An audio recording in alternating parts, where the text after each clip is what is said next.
Celestial Piper, Soldier of the Watch, and we have our special guest, Mike, from A Day in the Life of Mike. Day in the Life of Mike. So he's going to be talking to us about some interesting stuff, and he's got so much information. So we are going to probably be doing 2 parts, and if we have to do more than 2 parts, we can always do more than 2 parts. We had a lot of fun in the pre-interview. I think we pretty much covered about an hour and a half ago. Yeah. It was pretty crazy. I think we broke down some barriers there and added some other ones. Yeah, it was kind of cool. I'm gonna just roll the ball into your court and take it away. And if I think of any questions, I'll just kind of pop in. Okay. Well, my whole life has been kind of like this weird amalgamation of experiences, and it wasn't until recently where I finally started to like take a hold of it and try to understand what was really actually going on. But I kind of made a list here. I gave one to Danielle here. Okay, so there's this I'm not sure if it's still on Netflix, but there was this show called Nightmares. Not a show, but like a movie or something, documentary. Right. And my very first experience ever was my first memory, really, because I mean, if I go back thinking, I think that's the very first thing that I can remember. And this guy on that documentary, Nightmares, just hit on everything that basically it was my same experience. So my very first memory was of this ET being covered in white. So when I saw ET, when he's all sickly, he looks like he's dying or whatever. Yeah, it's like whitish. Yeah. So that was my very first alien experience. So I was basically laying in bed, and I can see my parents from the crib, and this white being is in front of me, and I remember trying to cry, but I couldn't. So I'm looking at this being, and it's just standing there, and the way I associated it was ET in white. And then I'm looking at him, and I'm trying to scream, and I can see my parents. I can't move, so I have this sleep paralysis thing going on, right? And this is my first memory. This is my first memory. So, and then that's it. I mean, it just goes away. And it wasn't until just recently that I'm watching this show, Nightmares, or this documentary, where this guy, he's talking about his very first memory, and he's talking about these static alien beings that walk into his room. Now he had 2, and when these beings actually come out on the program. Oh, I can't hear you, Celestial. You hit the mute button, I think. Yeah. Okay. Yeah, you said static. I found that interesting. Yeah. So when he said static, I'm like, wait a minute. And then they showed them on screen, and basically like a static screen or channel where it's just like the snow. That brought so much fear within me because it was confirmation of what I had seen. And then I'm like, okay, it wasn't the sickly ET, it was this. And when you look at it, I mean, I couldn't stop looking at these beings in the program, because that's exactly what I saw. So that is my very first memory. How old were you? I mean, I was in the crib. I can't tell you. And you can remember that? Yeah, because I was that far back. It was traumatizing, because I remember being so scared, and I wanted my parents to wake up because I could see them. I was in the crib. I could see them through the corner of my eye, and this thing is just standing here. I mean, I was just, but I don't think I was naturally afraid of the being itself. It was the fact that I couldn't move and I couldn't speak. And that's very scary. Yeah, so I think that's actually what happened, because I was looking at this thing, and then when I tried to call my parents, I couldn't. You know what I mean? So it's just so funny how as a 1-year-old, 2-year-old, I'm trying to like help me, I can't imagine. Yeah. So that was that happening. Yeah. So I always had this natural fear of like of the word alien and this and that. I mean, here I live like maybe 2 or 3 miles from the U.S. Mexican border. So I remember this one time that I was watching the news with my parents. I was on the floor playing with my toys, and it's like the 10 o'clock news, and they say on the news, they're like, "Oh, the aliens were caught crossing the border," and I freak out. I jump on my mother, and I'm like trying to hide under her covers, and she's like, "What's wrong? With the aliens are crossing the border. How far is the border?" And she's just looking at me like, "It's okay. It's not that kind of alien." so so you so I've always had this. Traumatized. Yeah, I'm like, something's wrong with this kid. You know what I mean? I mean, my whole household, that this particular house, a lot of my experiences happen at this particular house, and I'm not sure if it's the location or there's like a water reservoir not too far from where that house is, and I've heard that a lot of experiences actually happen near water, like. Yeah, and courts, and I got tons of it out front.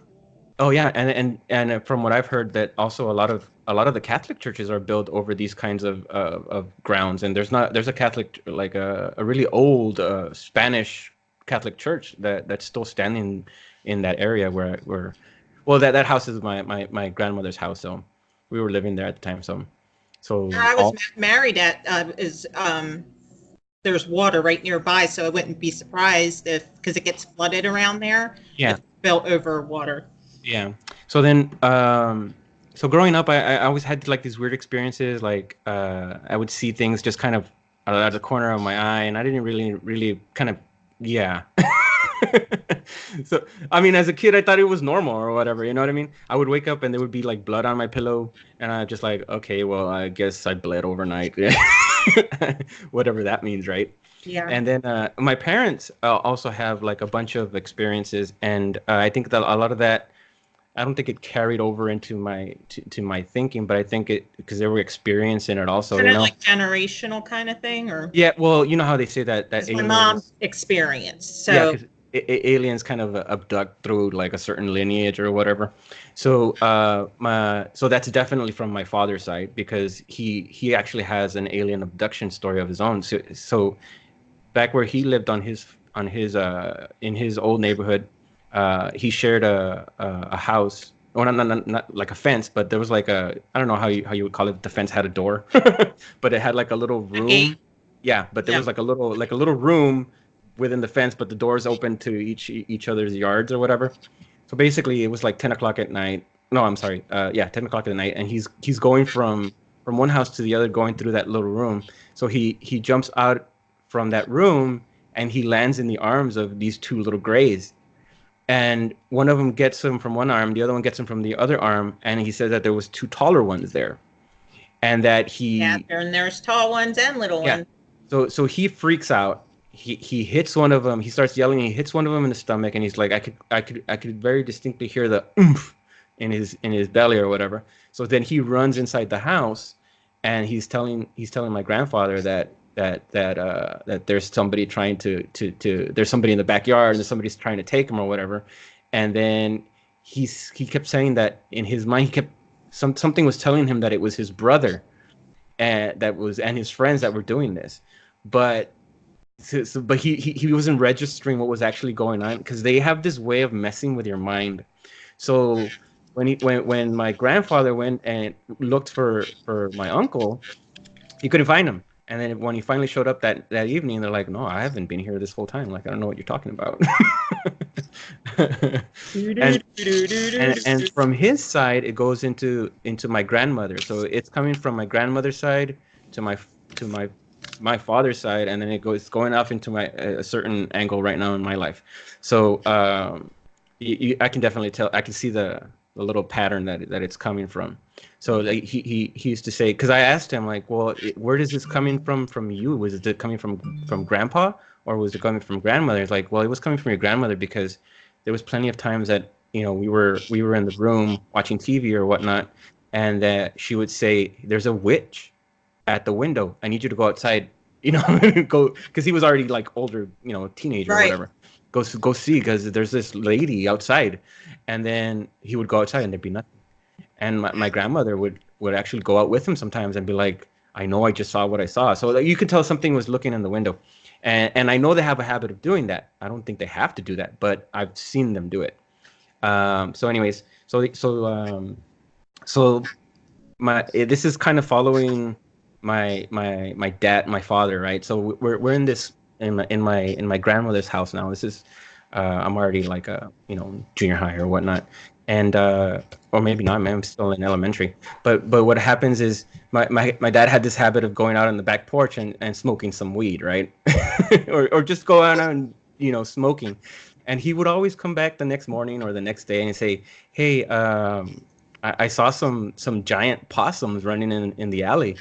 And we would just look at him like, "What are you talking about, giant possums?"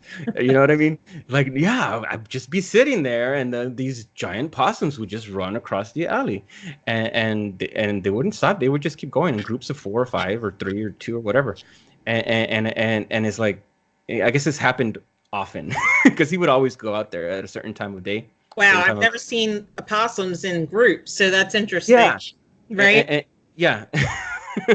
and it'll tie in a little later, but basically we would make fun of him, right? So then my mother one day goes out there one night and sits with him, and then the next morning they're talking about it, and I go and I start joking with my dad like, "Oh yeah, you've been kind of and my mom's like, "Well, I wasn't, and I saw them too this time," and I'm like, what do you mean? And so now I'm interested, right? Like, what did you see? She's like, well, basically what they look like is tumbleweeds, like fur balls, but they look like they're just rolling down the alley. So that was weird.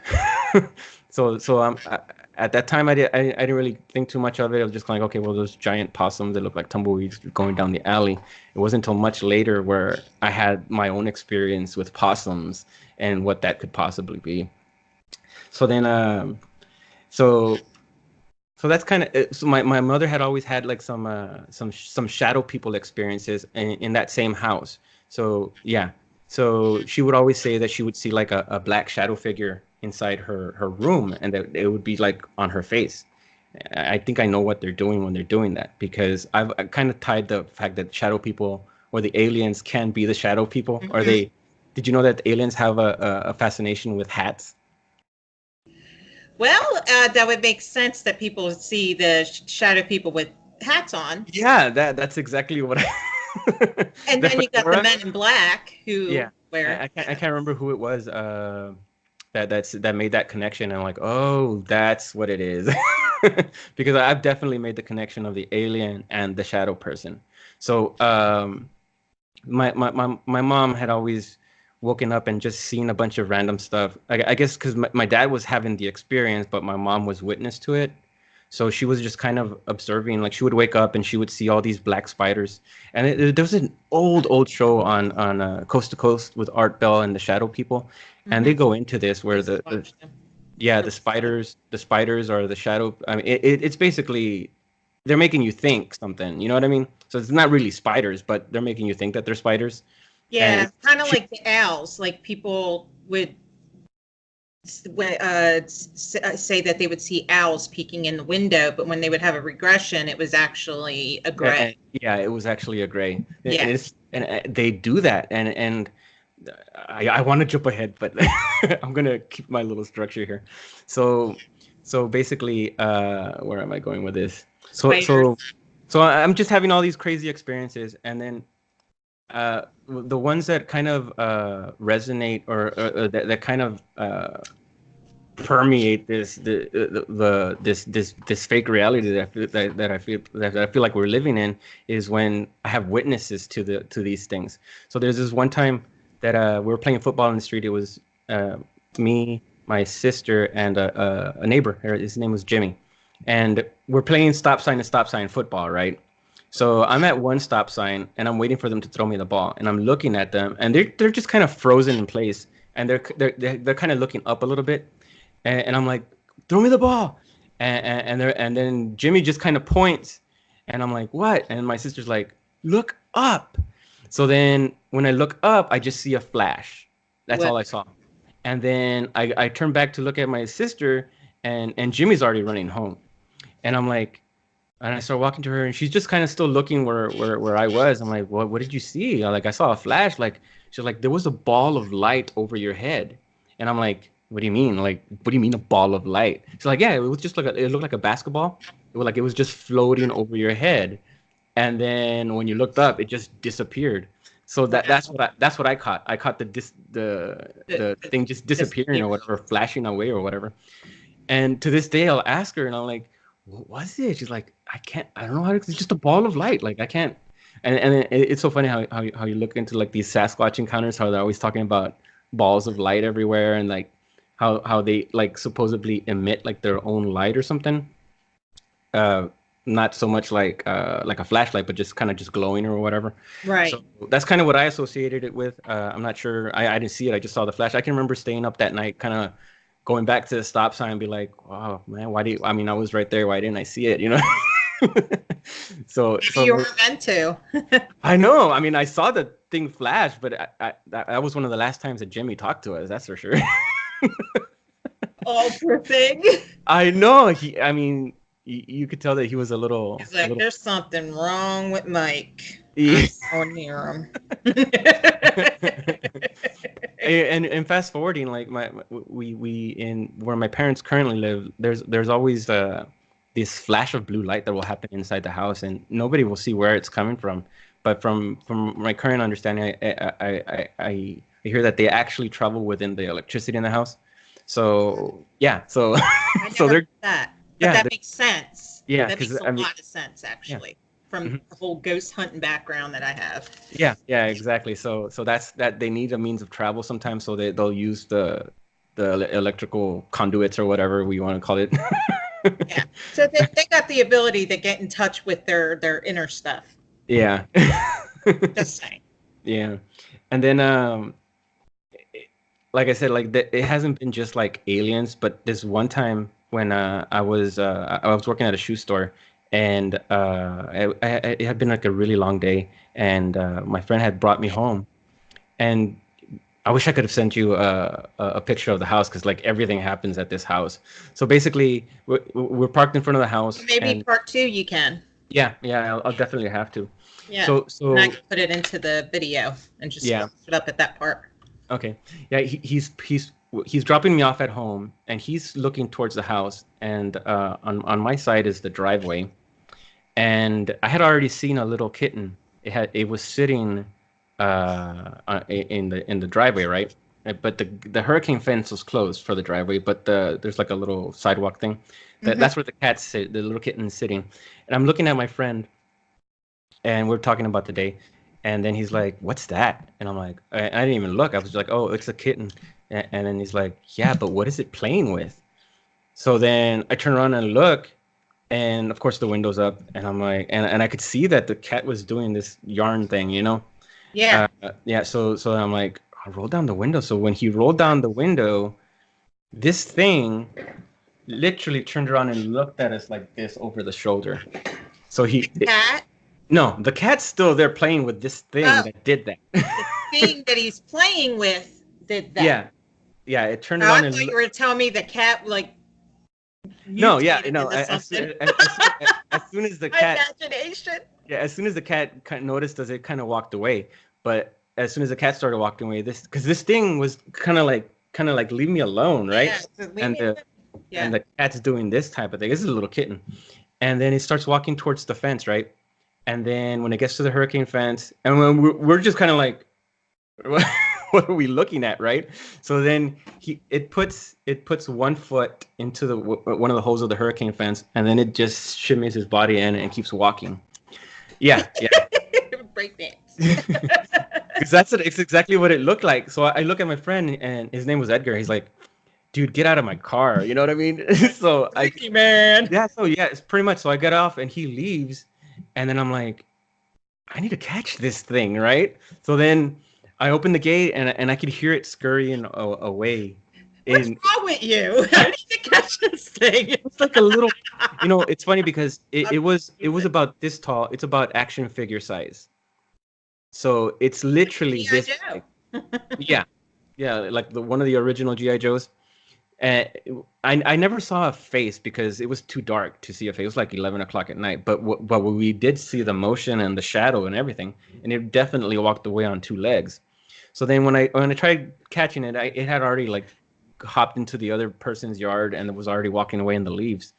So it walked away. So the next day I'm like, wow, I need to tell people about this, right? So then the next morning I told my grandmother, and she told me in Spanish, oh, yeah, pues tu abuelita, I mean, tu tía encontró uno. It's basically that my aunt had caught one once when she was little and had put it in a jar and kept it for like 2 or 3 days. It's like a fairy. Yeah. So, and then I'm like, well, what happened to it? Like, well, we came back and it was just gone. Like, just wasn't there anymore.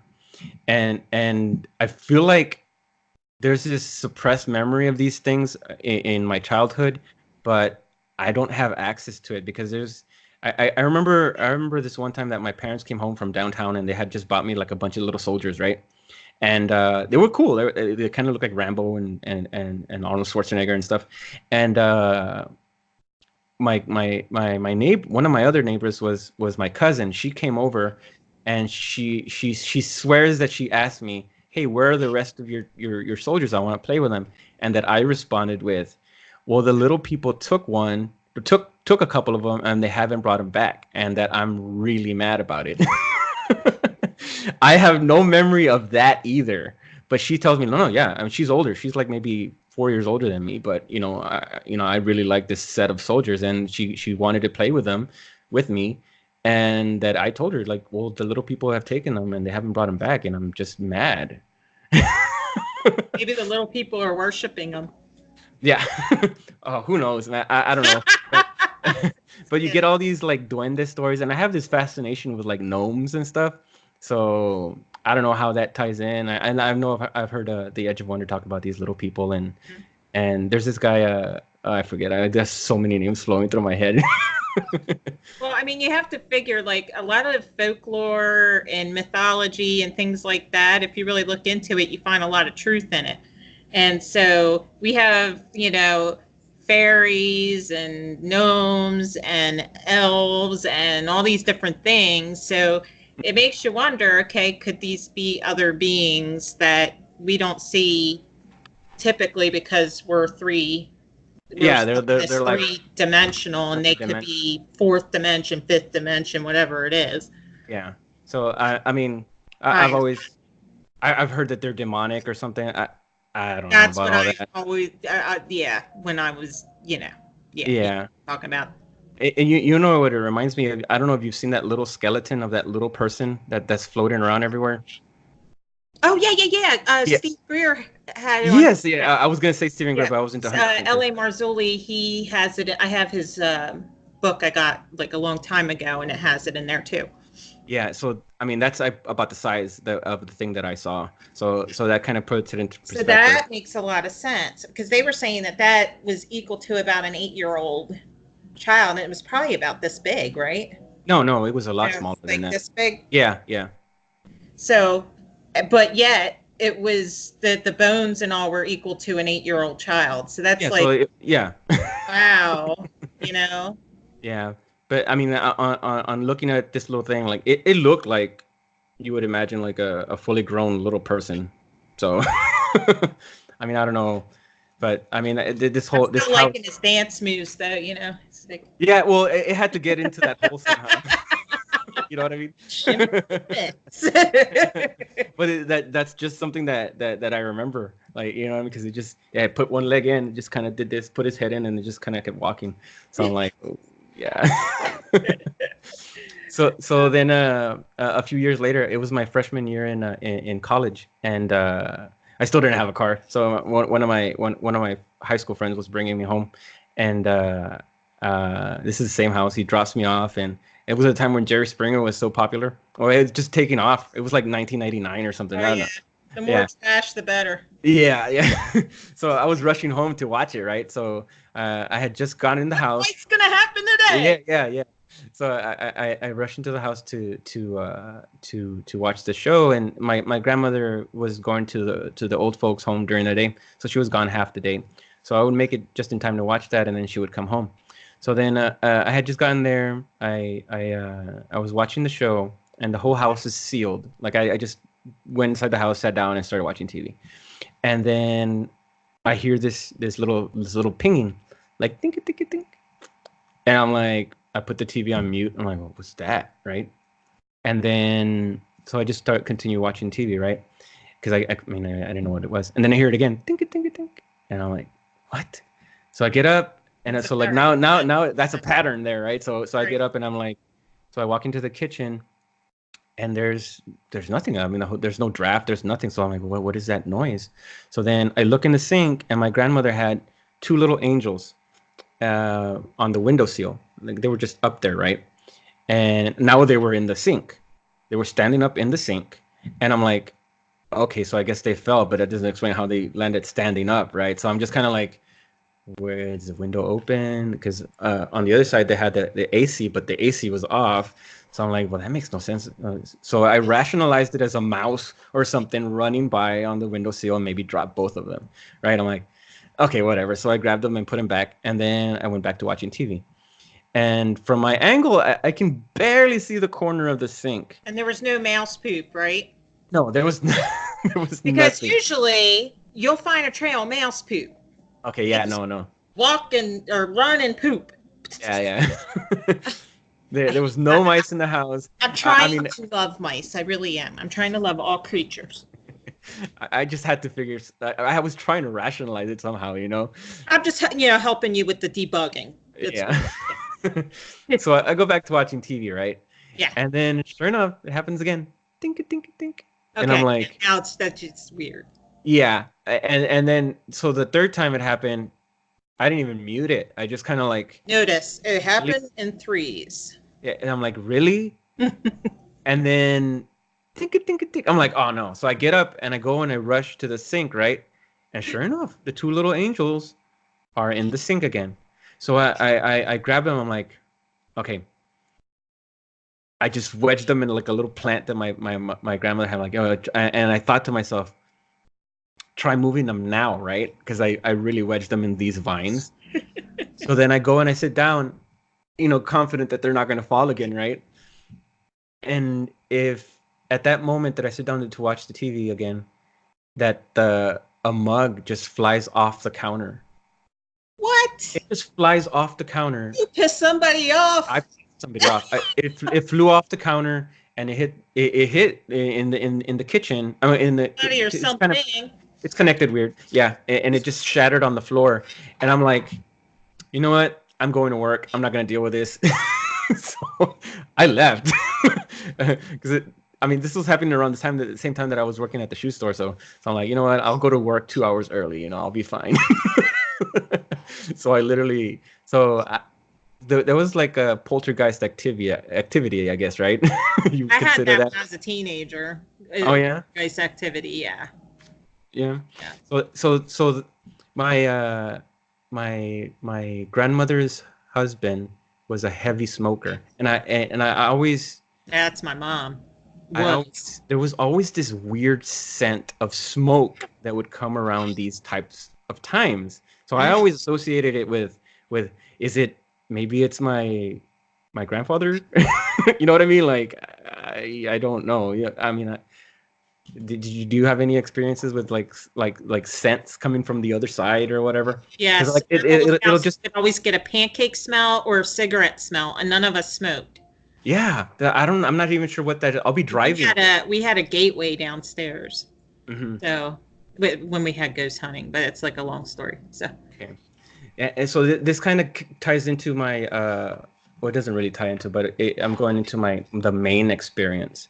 Okay, so when I was a freshman in high school, I had just started dating my son's mother, and we were high school sweethearts. So I was like 14 at the time, and my uncle had just run up this humongous phone bill for like $800 or $900 because he was talking to somebody in San Marcos by San Antonio up there in Austin. Wow. Yeah, a girlfriend or something, and that was when like Southwestern Belle was king kind of thing. You know? Yeah. Yeah.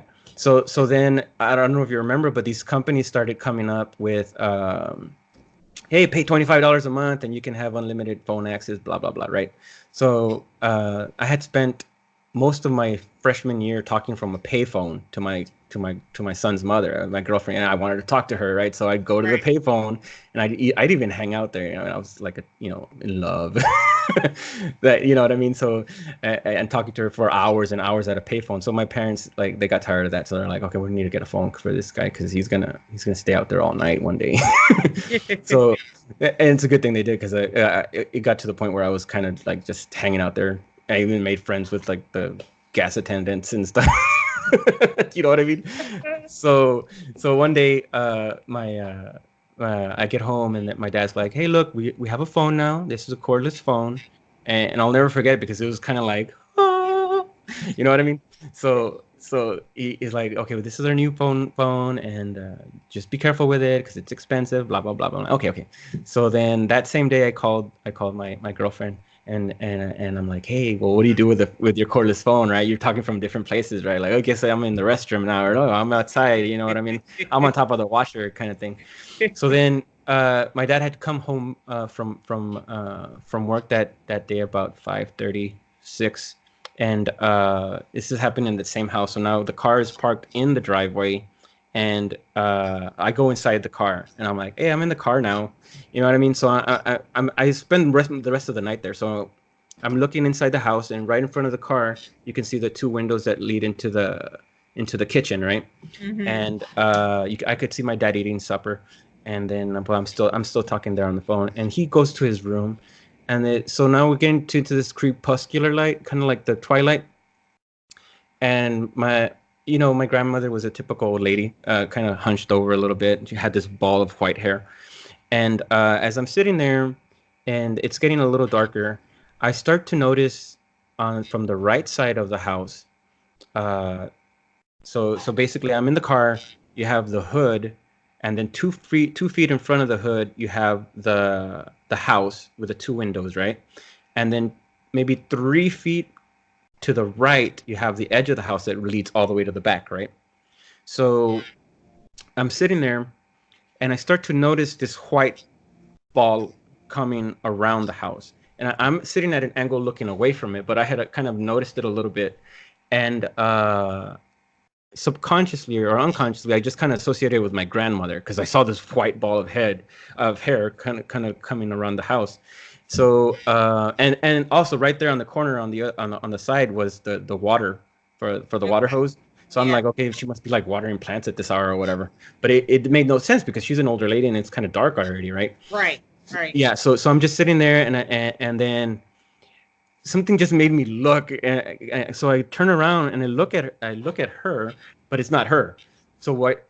Have you ever seen the Skinny Bob footage? The Skinny Bob?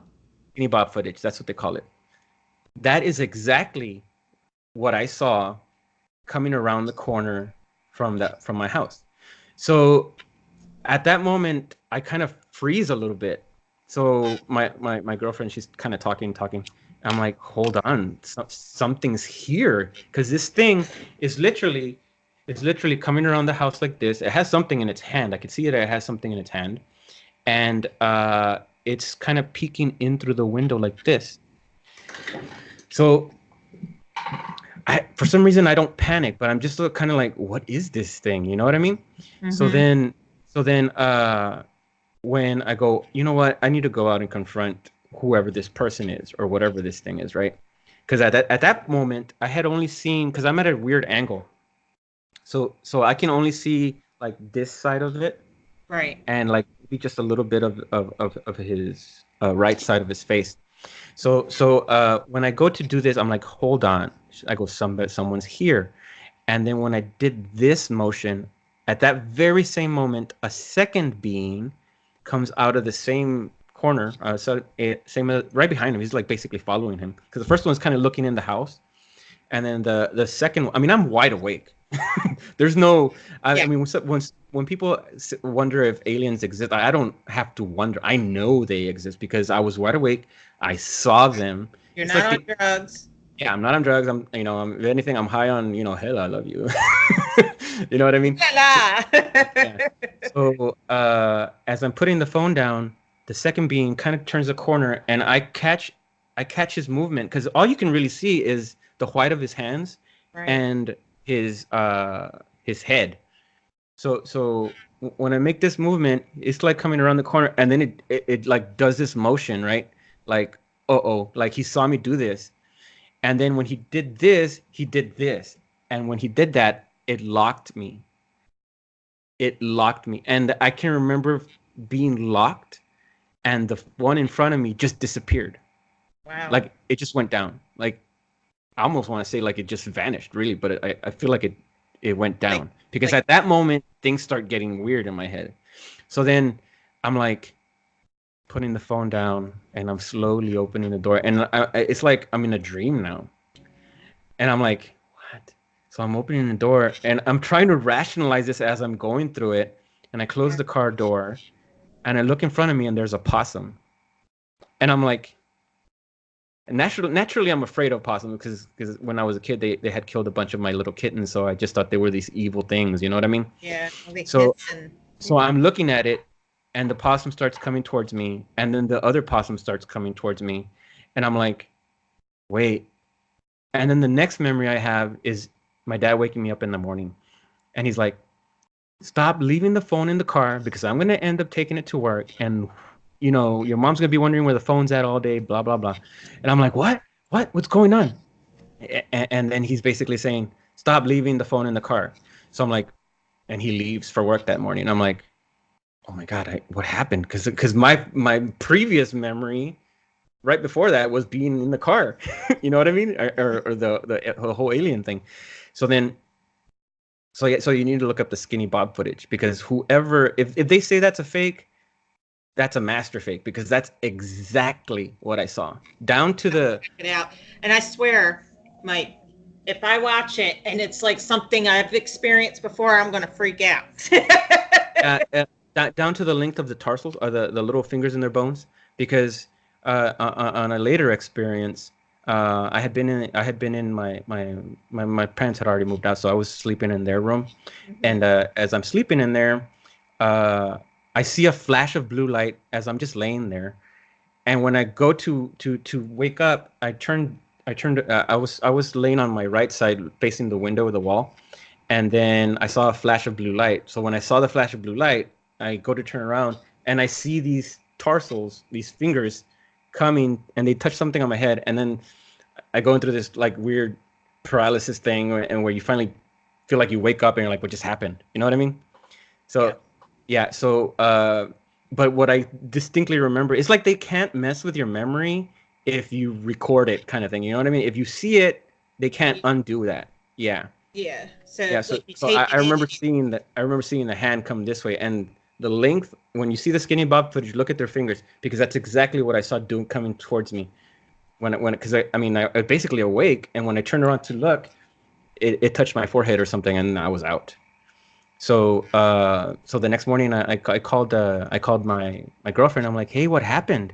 And she's like, well, you said hold on, and then I heard the door, and then the phone went dead, and then I tried calling you back, but the phone was busy, or it just went to voicemail, or whatever it was. And I'm like, okay, so that I mean, I know that they exist. I mean, the alien grays. I mean, if you look at the Skinny Bob footage, that is exactly what I saw, like 100%. So when they ask me, I have a lot of like critics, in the family and friends, and they think I'm the alien guy or whatever.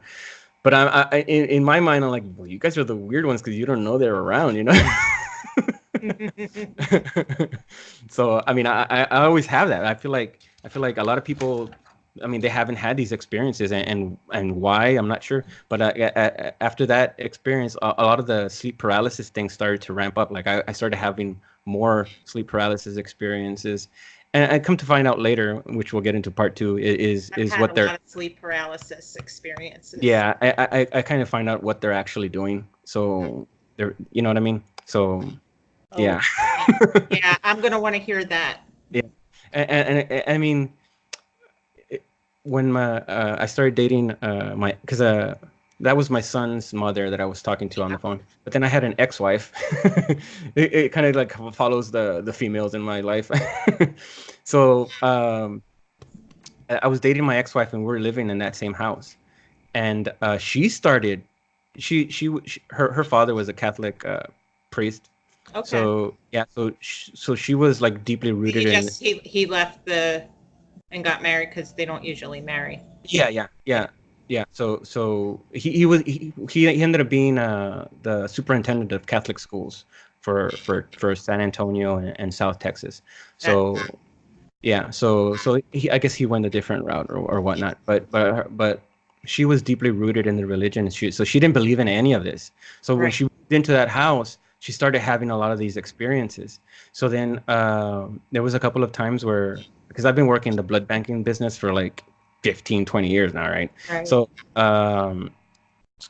there was one time because I get called at all hours of the night. That's why I'm like, so I can't do it on certain days because I'm literally working 24 hours a day. So Yeah. I got called like at 2 in the morning once, and I had to go to drive like an hour from my city.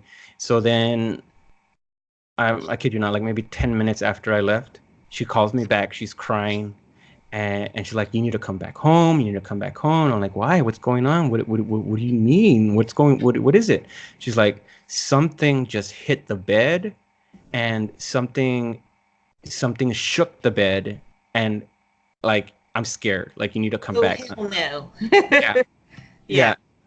yeah. Once you get into the zone, you can almost when you're doing the meditation processes correctly, Yeah.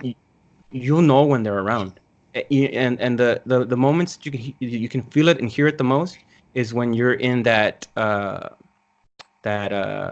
right before sleep or right before you wake up mode, because a lot of the cerebral spinal fluid is already made contact with the glands, right?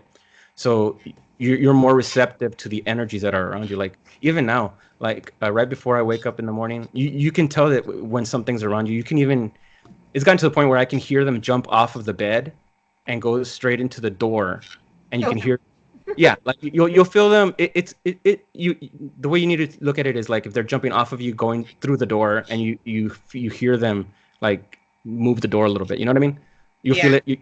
Yeah. So that's exactly what I've experienced before, where they jump off of you and because I just feel like these entities are just everywhere now. You know what I mean? Yeah. Yeah. Yeah. And usually when I would have like anything like that, sorry, my dog is like driving me insane. Um, it would be like, dude, you're caught in my necklace. It would be like between 3 and 5 o'clock in the morning. It was Yeah. usually which they usually call that there's a name, The witching the hour. witching hour. Yeah. Yeah. So it's like, I guess that they say that's the time where our world and their world is closest. Yeah. And there's something to do with the energy too. Hmm.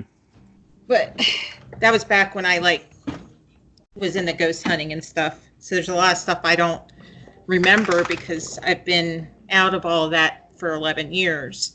So, you know, as I So practice with, so with my ex-wife, we eventually ended up moving to San Antonio, right? mm-hmm. And there's this famous Bigfoot recording that came out of San Antonio. Have you ever heard it? I may have, and I'm not, you know. Yeah, well, there's this certain intersection, and we lived like maybe, I want to say like maybe half a mile from there. And this is where this next set of this next occurrence happened. So it was literally just down the road. So it's just kind of weird that there's the weird Bigfoot sighting just down the street. And I started having all these because the location is on 1604, which is kind of out there. And Okay. then there's a lot of woods there, and supposedly two homeless people were sitting there. I mean, homeless people nowadays have phones and stuff, right? Right. So they were out there, and supposedly somebody had run over a deer, and the carcass was just laying on the street, and they're sitting there in their tent, and they say that this huge being or Bigfoot just basically walked out of the woods, put the deer on his shoulder, and walked away. So they called 911 because they were scared So because they they're had not never. vegetarians then. No, no, this Bigfoot literally took the deer with him. You look it up on YouTube, you find it, San Antonio Bigfoot. It'll come out, and Right now, you've given me so much to look up. It's yeah, not funny.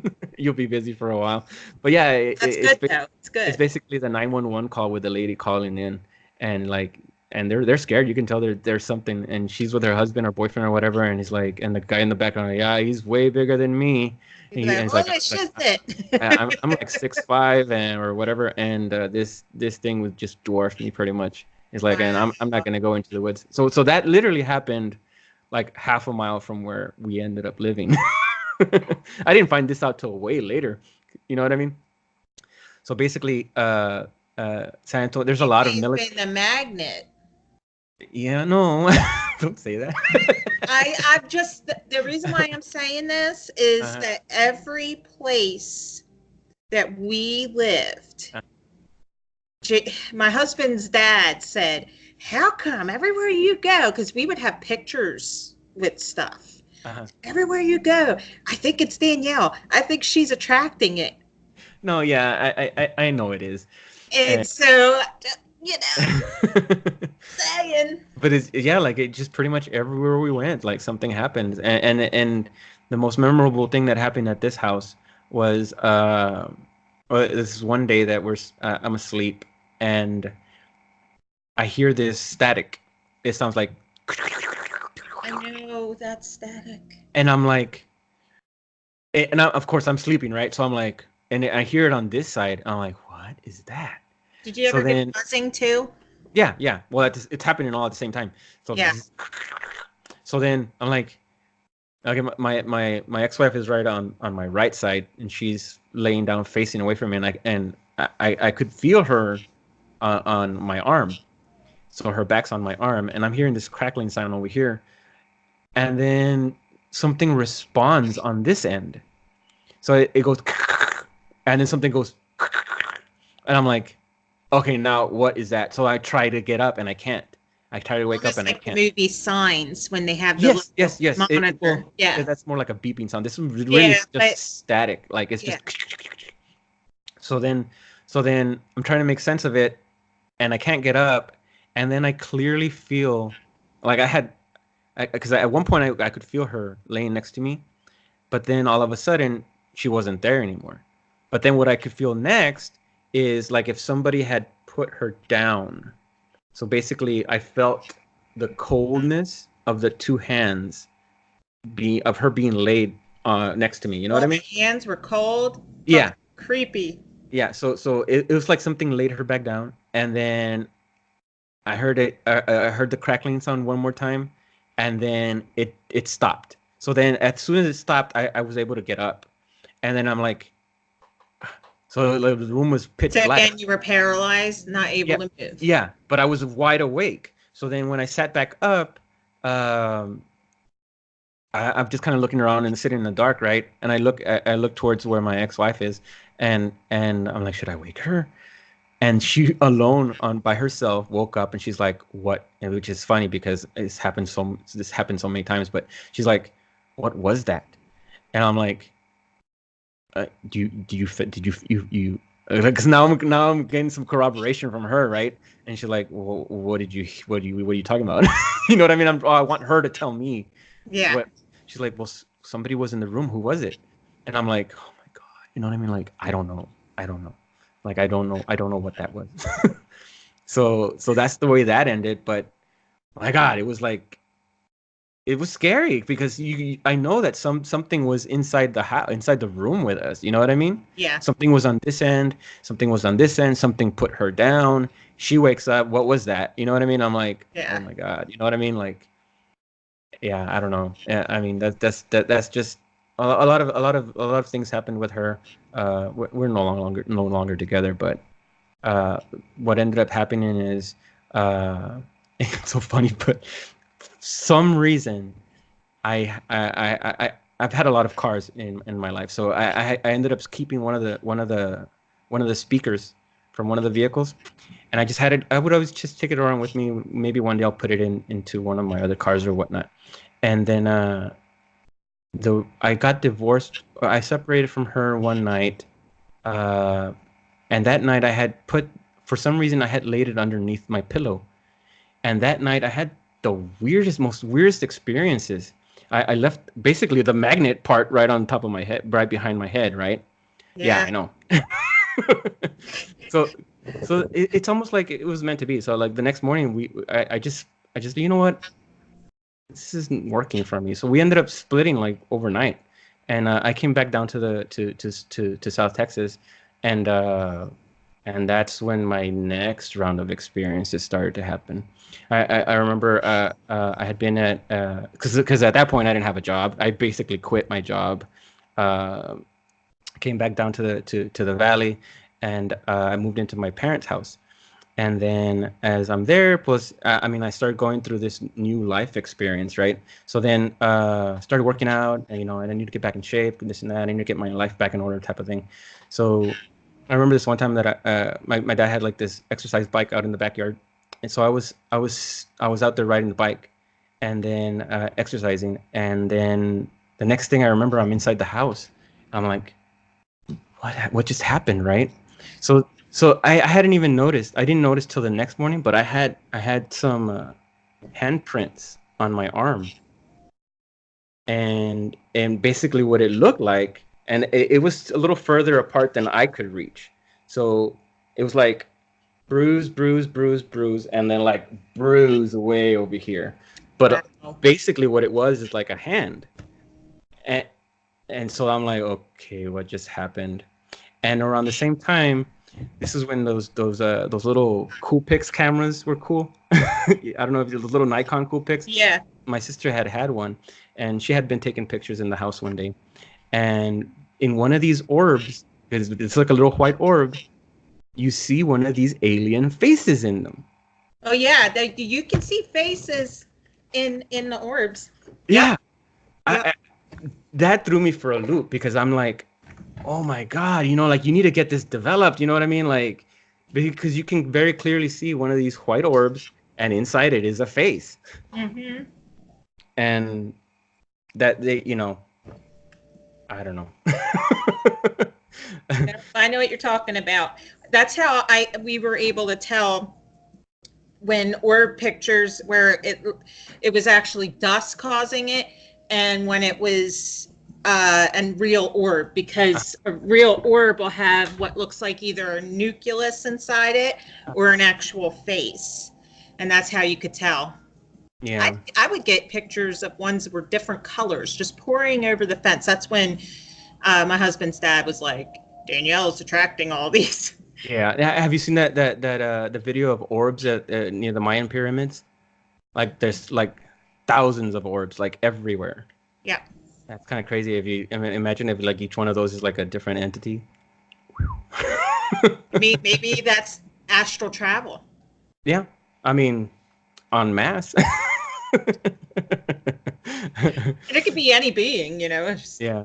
And I forgot to mention before I had left San Antonio, we were staying at this apartment, and I worked the graveyard shift mostly, right? So I was having the hardest time sleeping. The entire time I was living in that apartment, I must have gotten like maybe 2 or 3 days of sleep. I feel because like it was like constant, nonstop activity for me.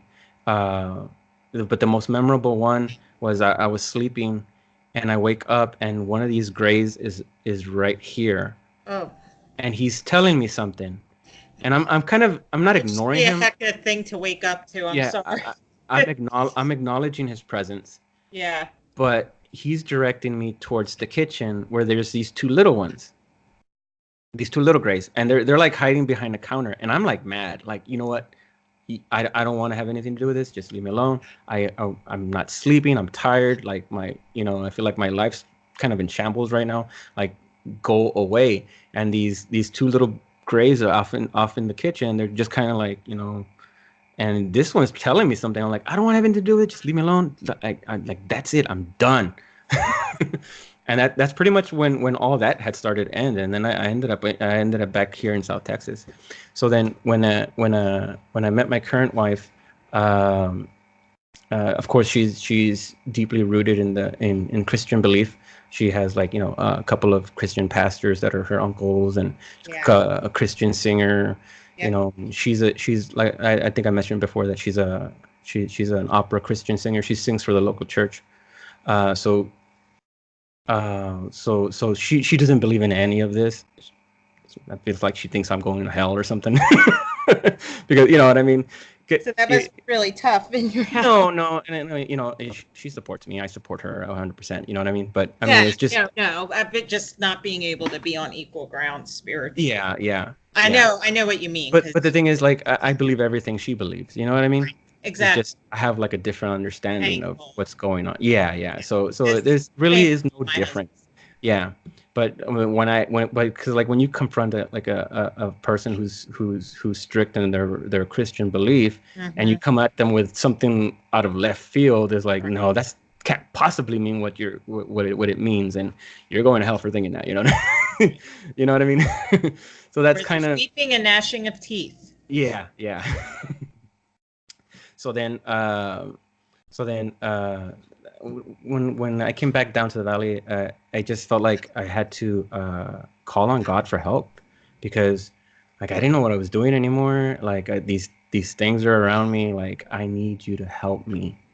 I need you to help guide me, because I'm not sure what's going on anymore. You know what I mean? I'm just kind of living day by day, and it's kind of like getting weirder and weirder. You know what I mean? Mm-hmm.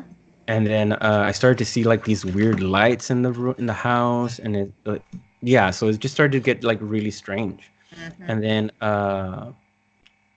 before we get into the part 2 stuff next week, there's one primary incident. Now I've always had like shadow people experiences and stuff, but I never really understood what was going on until I saw this one shadow being.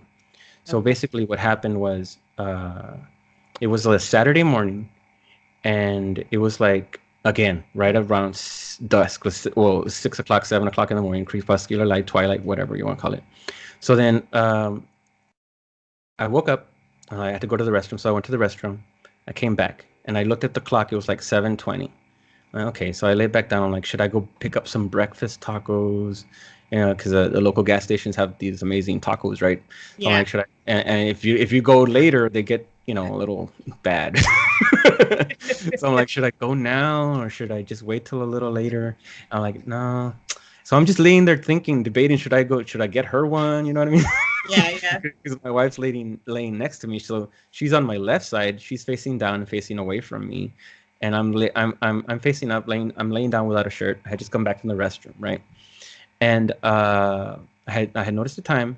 It was still kind of dark, and I was laying there with my eyes closed. And then what starts to happen is the left side of my body gets like ridiculously cold, like so cold, because I mean I'm laying near the AC, right? Right. The window unit.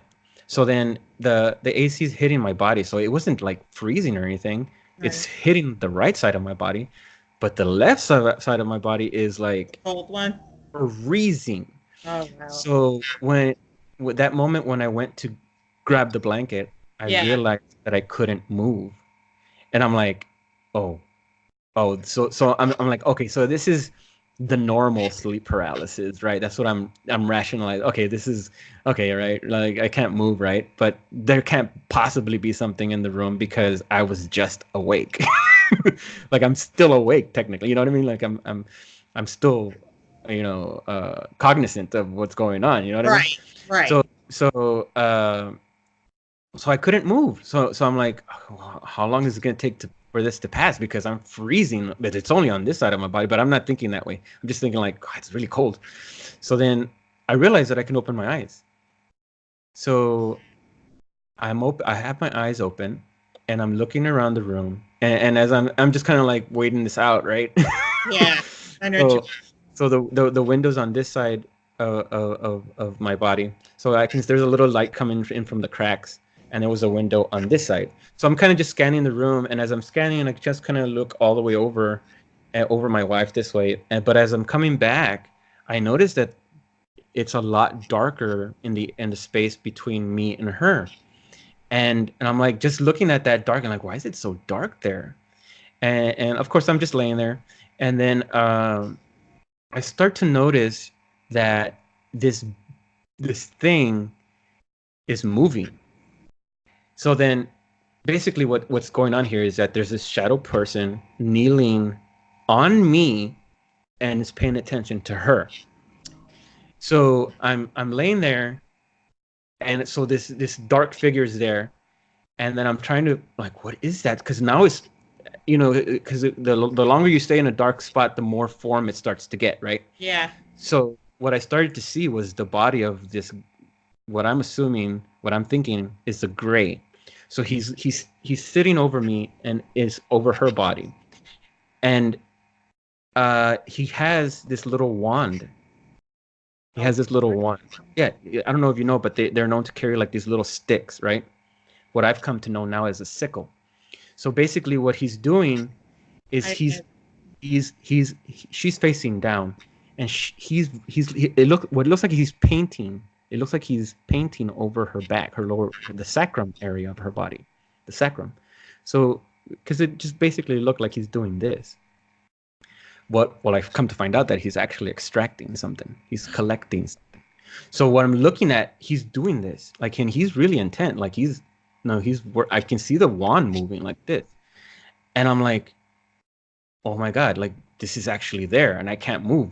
Like, and we had just started down. I was like deep in love with my current wife, right? So I'm like, so I go, oof, oof, and this thing literally turns around and looks at me like this, like, you know what I mean? Like, yeah, like it's awake, you kind of thing. You know what I mean?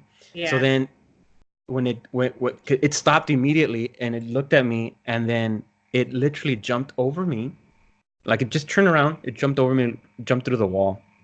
So the last thing I saw was the black foot just trail into the wall, and as soon, I mean, I was like angry because like this it's your wife. Yeah, this has got to stop. You know what I mean? So it jumped into the wall, and I sat up, and just like with my ex-wife, I'm like looking at her, kind of like, because I'm no longer that cold here, so I'm just kind of like, what's going on here? And then should I wake her up? She wakes up on her own crying, and she's like, oh my God, like I just having the worst nightmare of my life. And I'm like, oh my God, like that's what they're doing. They're creating like this emotional imbalance with you, where you like this negativity, and they're collecting it. Yeah. So when you're having a nightmare, they're using all that energy and collecting it from your sacrum area. So there's no anal probing going on here. In fact, when as human beings we collect cerebral spinal fluid, there's a sacral puncture that we do to collect it. So they're in that area, not sure where or how or what, but they're collecting it with these little sickles. I'm no fun to them because it don't scare me. Yeah. So that's what kind of launched me into this whole other area that I started to explore. So that's kind of, we'll talk about next time, right? Yeah. Yeah, we kind of touched on a lot of that. So I know our pre-recording, we were talking about a whole bunch of stuff, guys. You would all be like, what? Yeah, I think it was a little better when it was unstructured. I was just trying to like go by this plan here that I had, but it flowed a little better. When I was making fun of Mike about him being so structured. I'm like chaos. And I'm like, look at you. Now I'm structured with some things. Stuff have to be a certain way in my dishwasher. Yeah. Forks with forks, spoons with spoons, knives with knives, plates, bowls. I don't want to see anything up on the top rack. Yeah, as long as you don't start doing that with your food cans. Well, my carton of eggs, I'm OCD. If I have a full carton of eggs and I'm going to take 2 eggs, I will take one from the top left or the other way around, and then on the right side, the bottom right, or the other way around. Oh, God. But they got to be diagonal. Yeah, patterns. M&Ms, if I have 2 green left and I only have 1 each, I got to take the 1 green one and then go into, I'm OCD that way. I have to get corn in my car twice. Yeah, my daughter has a habit of just walking in there and grabbing eggs and taking them. No, you kill my system. Yeah. When she's in those terrible 2 stages, so now she's like able to do things, like open doors and like throwing them. Oh, fun. Yeah. But yeah, so My those son were never had those were terrible views. a few of my experiences. I guess the most notable thing about that last experience is when it turned around and looked at me, because it was like a familiar gaze, because Yeah. like it's like it looked at me, and what it reminded me of was when that second alien had seen me in that other encounter, when he went like, Yeah. yeah, He that's was all kind of what like, it was crap, like. I've been caught. Yes, like, so like it immediately just jumped into the wall, and like it was gone. SOB. Yeah. So I mean, yeah. So that's that. Well, I have to ask you one question before we get going. Okay. I had an experience. Remember, I was telling you about grabbing the hair? I Yes. didn't Yes. explain to you what the creature looked like. So I was having a dream that was supposed to be a nightmare, but I was not scared at all in the Mhm. nightmare. Okay. So I guess I foiled their plan if they were trying to do anything using your experience. Mhm. But I was paralyzed. I had the sleep paralysis. This was the last time I had sleep paralysis. So it was a few years ago. And this snake-like creature, and the face had it was just a big giant mouth with teeth. So there was no eyes or anything. Just the teeth. Yep, just big, kind of like, you ever watch the show Supernatural? No. Well, they had these creatures called the Leviathans on there, and that's how they were. When they went to like eat somebody, Mhm. that it would just be all mouth. So Okay. it's not exactly the same, but similar. Mhm. No eyes, nothing, and it had arms with nails, and the rest of the body was a snake. Mhm. The hair was reddish blonde, which I thought was interesting, and like a strawberry blonde. Yeah. And it slithered up. I watched the sucker, so I'm paralyzed in the bed. It slithers up from the left corner of my bed, up on top of me. My dog sees it, so Mhm. it's So not a dream. so you Yeah, know it's there. Yeah. yeah. And when it came at me, see, I'm a fighter.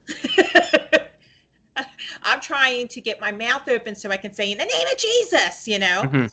Finally, just as it's right here at me in my face, my hand's free and I grab it by the head and I'm like, in the name of Jesus, leave, you know, and I'm like, and it was gone like that. Yeah. And then my dog started barking. So I half wonder if my dog was sort of paralyzed as well. But I didn't know if you've ever witnessed anything like that or heard anything like that. Well, I have had a succubus uh experience. What I've come to realize is that it's they're just trying to extract this energy from you. So she probably So was trying to scare me. or yeah, or trying Or to he, she or he. I think yeah, it was trying she. incubus, succubus. Yeah, they're trying to siphon this. Well, what it is the sexual energy. You know what I mean? If you have any of that repressed energy, then it's like you're sending a beacon out into the ether. So Gotcha. they see it, hear it, and they're like, oh, here's a meal, basically. Right. Let's go see if Right. we can get it. Yeah, yeah. The animals are able to cue into it. Like I know cats, they can see. They first see the energy, and then they Yeah. see you. Yeah. Yeah. So, That's like, why they can see things that we can't see sometimes. yeah, like my cat. I mean, I'll just be sitting there and I'll feel something, and my cat will just turn and look, and I'm like, because I know that there was something there at that moment. You Right. know what I mean? It, Right. yeah, it's just kind of like a corroboration that whatever it was there was there. You know what I mean? Yeah. So, but as far as the that experience, I have a hard time trying to discern what is a demon and what is a an alien, because they act so similar. Oh You yeah. know what I mean? Especially a lot of the grays. A lot of the grays, like people said when they stare in their eyes, they feel dread. Well, it's a lot like demonic energy too. Yeah, yeah. Maybe there's not much of a difference there. Like maybe the energy that they have is just the same. Well, you need to think about it this way. Everything that exists in the outside world exists on the inside world, if you know what I mean. So Right. like there's 50 trillion little people inside your body. Yeah. Those beings are also in there. So they have a correspondent physical manifestation. You know what I mean? Like a on our size, Right. for lack of a better way of thinking. You know what I mean? Yeah. So I don't know. I mean, I don't know. I don't know, but it is quite interesting and sometimes creepy and sometimes all the above. Yeah. But yeah. Yeah. So that last experience is what got me into the cerebral spinal energy and how it all connects with spirituality, religions, everything. Yeah. It Yeah. can be, I mean, it just kind of, that's where I'm at now. You know what I mean? I'm It going can off of be a that angle. rabbit hole. It's like, doom, you know. Mhm. But that's where I'm at. I'm in the rabbit hole. Help! Yeah. Call me Alice. Yeah. So yeah, I'm about to say that I was in Wonderland. I'm going to link my sleep paralysis video on this, and then another video that I have about portals and stuff, which has Alice in Wonderland because it's perfect because it links. So I'll have them up on the screen, guys, in case you have not, watched those. Uh-huh. This paralysis one was pretty popular because a lot of people experience it. So Yeah. yeah. So anything else you want to say before we go? No, I think I pretty much covered. Yeah, I was sharing dreams with my wife at one point. That happened a couple times where we had the exact same dream. That happened to me and my friend Dee Dee. Really? Yep. Oh, Yep. okay. Yep. So We this were in just each other's dreams. It was crazy. yeah. I think what it is I mean we're all kind of connected to the same Yeah. thing. So when we're in our dream state, our soul kind of it doesn't exit our body, but it expands into the ether. So Yeah. then what happens is that It does what we should be able to do, except yes, yeah, yes, it's the exactly. whole conscious thing. Yeah, yeah. Yeah. So if we're able to do that while awake, then that's the perfect place to be. There would be no stopping us. Yeah. Yeah, so I guess in the middle of the night your fontanelle just kind of Yeah. It's like, opens up a little bit and then you're so because do you listen to Abraham Hicks at all? no, I guess that's something else I gotta write down. Yeah. Well, it was a little scary when I first See, started this is because how unorganized I am. It's all over the place. yeah, 'cause Abraham what? Abraham Hicks. Okay. Basically what that is this lady named Esther Hicks. She's famous. Basically. Uh she started meditating. And what happened was she reached another level of consciousness and consciousness started talking back is what happened. So when Esther asked like what should we call you? Or she's like, well, you can call us Abraham because that is what we would be in your vocabulary basically. That's who you That with could the Bible associate and stuff. that's who you could associate us as. So you can Okay. call us Abraham. So that basically she has this thing where she calls it she talks about the law of attraction and how when you're in the zone pretty much your cork floats. So this ties into the chakras and how let's just consider the cork where you're at within the chakra or Gotcha. the chakra within your spine, right? So Gotcha. what she's constantly telling us to do is to just let go of all resistance and your cork will float, allowing you to achieve and manifest everything that you're trying to achieve in life or experience. And that's how you do it. Yeah, so I think you should I'll check it out. what happened was after I had called on God for help, like I need to figure out what I'm doing here. So I that's when I got into the have you read the book The Secret? Yeah, I did before I came to Christ. And if my door opens behind me, my husband had to come home from work because he's like Okay. in so much pain. So Yeah. there you go. There he is. So that's how I had started with I started with The Secret, but they had left something out of The Secret, and that was the Abraham Hicks part, which is the emotional component that goes along with the thought process, because The Secret is the thought, but Yeah. the secret of The Secret is the emotional component. That's how we And got this house. yeah, I mean that's I how was you into get it back then. that's Yeah. literally how you manifest anything. Yeah. Whether it be your daughter or a house or a dog or a car or a pen, you know what I mean? Yeah.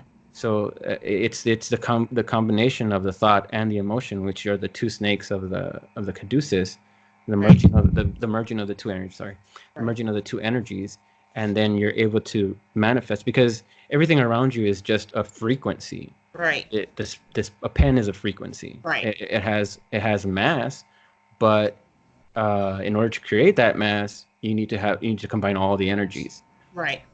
and then it'll come to fruition in your experience. Right. So basically, that's what Abraham Hicks teaches you, is how to manifest and create things through joy. Because like if you break it down to its most simple message, Jesus is just trying to tell you to be joyful, right? Right. And so is Abraham's, like Be like a little child. Yeah, be like a child. Mm-hmm. Mm-hmm. Yep. So I guess that's perfect for leading off into part 2, right? I think it's great. I think it's awesome. So, and it was good timing because my husband came home. Guys, keep praying for him. He had first day back to work and he's not doing very good. So if you could keep him in his prayers. Also, guys, make sure if you're not subscribed to Mike's channel, it's a day in the life of Mike, right? Yes. Yeah, I got that correct. Mm-hmm. Go over there and sub. I will, when I put this video up, I'm going to put the link of his channel in the detail or description screen or place, and just you'll get on there, please, and show him some love and hit subscribe. And that'll just help him out. I know there's going to be some of you guys are going to be like, I don't like this topic and blah, blah, blah. And that's fine. Just don't forget to hit the like on your way out. Well, the last video I posted on my wall was of a trip that I made to the La Sal del Rey. Did you happen to watch it? Not basically, yet. Basically, the videos I got to go. It's a salt lake that is here locally, and it belonged to the King of Spain. And what I did was in the colonial periods, when they conquered the area, basically, right, the conquistadors, they segregated this body of water that is like a super high saline lagoon, I guess you could call it. It's like a salt lake, right? Yeah. And basically they would export the salt and send it to the King of Spain. But what I tied the video with is the Treaty of Tordesillas. And you'll hear Santos Bonacci talking about it a couple times. Basically, what that says is that everything that is on the left side of that treaty line belongs to the Catholic Church, the Vatican, and that includes the entire continental United States. And I tied it into with the UNESCO treaties, the World Heritage Treaty, which basically in 2007 they reenacted that for the continental United States area. So this whole area, everything that's federal land, literally means Catholic land. So that's they really run the world anyway. Yeah, that's pretty much what it says. And where do all these missing 411 people go? Missing in federal land. Right. But I guess that's it. There'll be another video. Yeah, that maybe part 3 there. That's when I get banned off of YouTube. Yeah. I kind of debated posting that video too, because I literally put Vatican owns this land. You know what I mean? Yeah. No, you don't want the big V on there. It's only got like 20 views, so I think I'm okay. Yeah, maybe they're like, those two aren't a threat. Yeah. Oh, I better run, and I got to take care of my hubby. Okay. So, all right, guys. Well, hopefully we'll be able to premiere this, and if we premiere this, we get to talk to you guys and answer any questions and stuff like that. We love you. Mwah, mwah, mwah, mwah, mwah.